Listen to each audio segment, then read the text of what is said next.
Praise lord. దేవుని పరిశుద్ధమైన నామమునకు మహిమ కలుగును గాక. ప్రభు పేరట మీ అందరికీ హృదయపూర్వక వందనాలు. ఈ ఉదయకాలము దేవుని వాక్యాన్ని విందాం. హబక్కూకు గ్రంథము 3వ అధ్యాయము 18వ వచనము.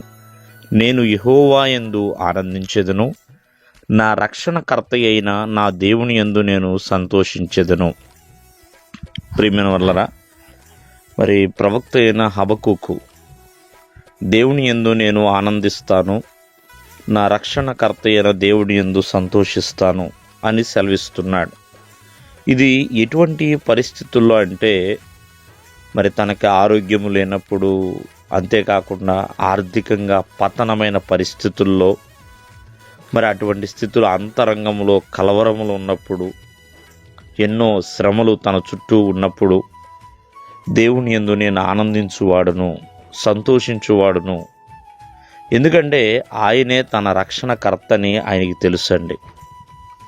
ప్రేమిన వల్లరా, ఆ దేవాది దేవుడు ప్రతి ఒక్కరికి కూడా రక్షణకర్తగా ఉన్నాడు. ఆయన శారీరకమైన రక్షణ, ఆత్మపరమైన రక్షణ ఆయన మనకి అనుగ్రహించువాడండి. అందుకనే ఆనాడు మోషేను, ఇశ్రాయేలులు యెహోవాయే నా బలమని, యెహోవాయే నా గానమని, ఆయన నాకు రక్షణయు ఆయను అని చక్కగా కీర్తనలు పాడుతూ ఆయన నామాన్ని గణపరుస్తూ ఉంటారు.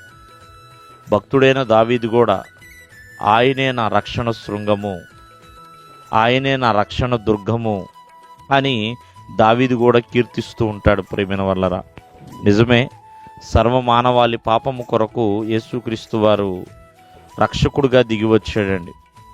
ఆయన రక్తాన్ని ప్రోక్షించి ఎంతోమందికి రక్షణను ఆయన పంచిపెట్టి ఉన్నాడు. సర్వమానవాళి రక్షకుడంటే యేసుక్రీస్తు వారే.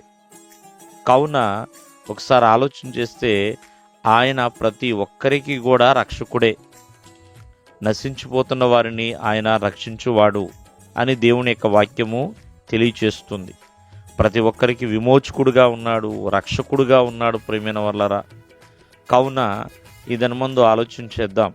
అందుకనే ప్రవక్త అయిన హబక్కూకు అంటున్నాడు, ఆ రక్షణకర్త అయిన దేవుని యందు నేను ఆనందిస్తున్నాను అని. నిజమేనండి, ఆ యొక్క ప్రతికూలమైన పరిస్థితుల నుంచి తనని విడిపించి రక్షించువాడని ప్రవక్తకి తెలుసు. కాబట్టి ప్రవక్తకి తెలుసు అండి, ఆయన విడిపిస్తాడు, రక్షిస్తాడని.